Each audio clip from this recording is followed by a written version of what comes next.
Hello, welcome back to Nessa's Nook. I'm gonna go ahead and try something else. I don't know how well it's gonna work, but if not, then I'll just can it up and it'll be done. But behind me, I have some cheddar broccoli soup that I am trying to attempt to make out of the canned liquid cheddar cheese soup or cheddar cheese stuff, that stuff.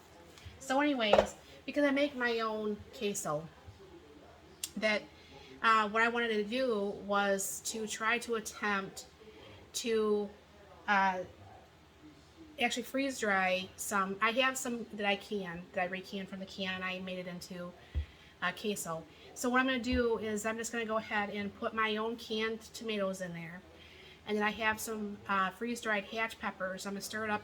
I'm just going to be lazy. I'm going to stir it up in the can because there's no reason to waste a big dish that I have to do more dishes even yet tonight. So I'm going to go up, bring it down, and I'll show you what I'm going to do here. And I do, when I make my own queso, I do add the juice from the tomatoes because I think that helps thin the cheese out just a little bit.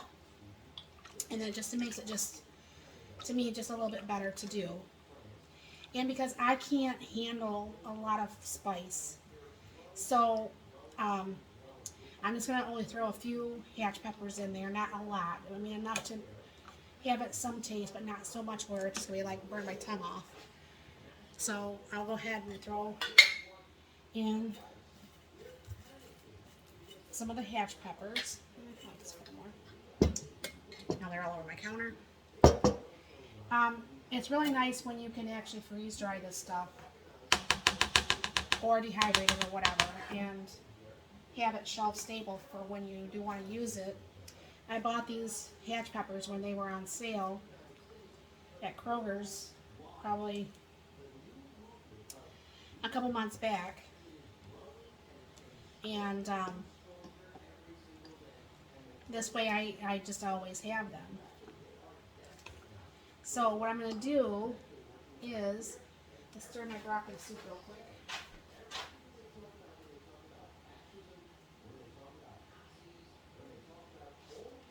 I'm going to get out a tray. I don't know for sure because I don't want this to be super thick. I think I'm going to probably have this fit on 2 trays. But I'm going to go ahead and pour this out and smear this along. Yeah, I think I'm going to make 2 trays because I don't want to make it too thick. Because this way, it should freeze dry a lot easier too, not being thick. And there's times that, like, if I want nachos for lunch or something, and I don't want to open up that whole pint, because if we're not going to have it again anytime soon, then I got to worry about it going bad. But this way, if this does work, I can make some and just have it shelf stable. Because I have freeze dried some of the liquid cheese, and it seemed to turn out just fine, so I don't know why this wouldn't also.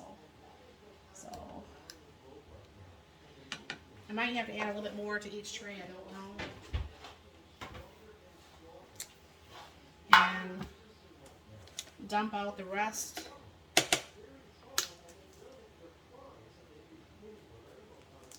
really hope this turns out.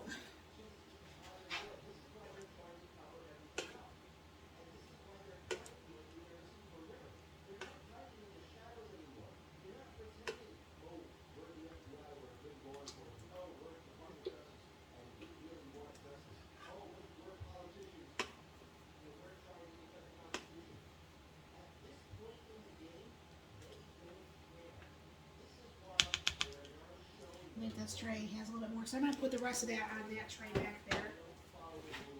And what I'm just going to do is I'll go ahead and put this in the freezer, because you're always supposed to freeze before you put stuff in the freeze dryer. It just makes it a lot easier on your freeze dryer. And I'll spread this out, and I'll put that on, and I'll bring you back once this is out of the freeze dryer and show you what I'm going to do with it.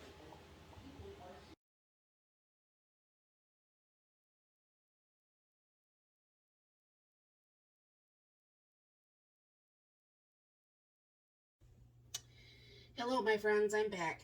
And this is actually the freeze-dried queso, which, as you can see, is kind of like just a big old sponge.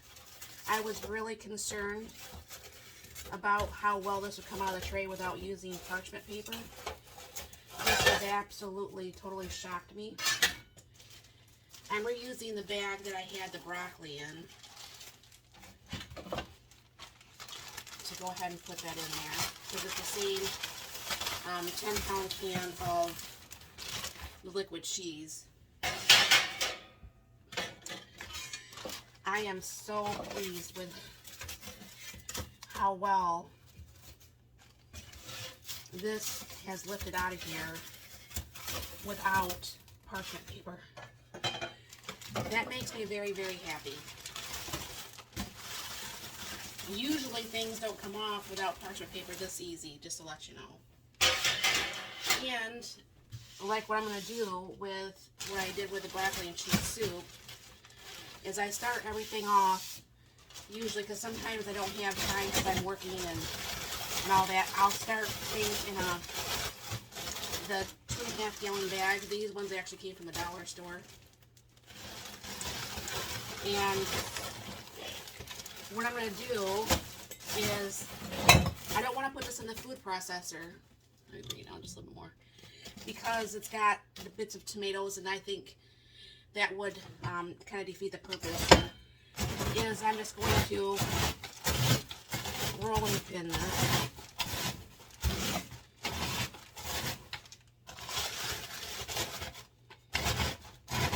That way, the tomato pieces still stay pretty good, but this should be powdery enough to reconstitute, because I've never made this, obviously, so I can't tell you. Now this has, obviously, my can of tomatoes in it. I put some hack peppers that I had freeze-dried. It's about half of the 10-pound can of the liquid cheese. And I did leave the liquid in my tomatoes because I like it just a little bit more like that.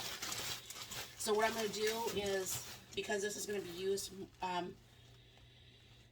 pretty fast, normally I would put things that I want long-term storage in a mylar bag. Okay, friends, we're going to go ahead and reconstitute the queso. So what I'm going to do is, like,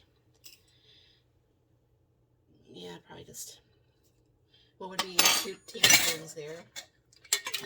And because I am not super tech savvy, because I don't usually reconstitute this stuff like this, I'm going to go ahead and use usually at least the 2 to 2, you know, the 1 to 1 type thing.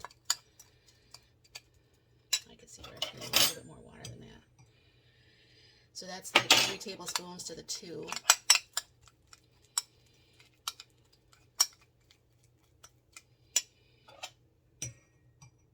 Believe it or not, I can actually smell this. I'm going to go ahead and let that set for a couple seconds, even though it's kind of like coming back already. I'm going to go ahead and let that set with a plate on it, and I will bring you back. Okay, friends, I did add another like 3 teaspoons to this because I like it to be a little bit creamier. I do not like dry food. My trach doesn't prefer dry food. So this came back pretty creamy. This could actually probably have a little bit more water, but it feels pretty creamy. Let's give it a taste here. I mean, obviously I can't taste. However, it's got the texture of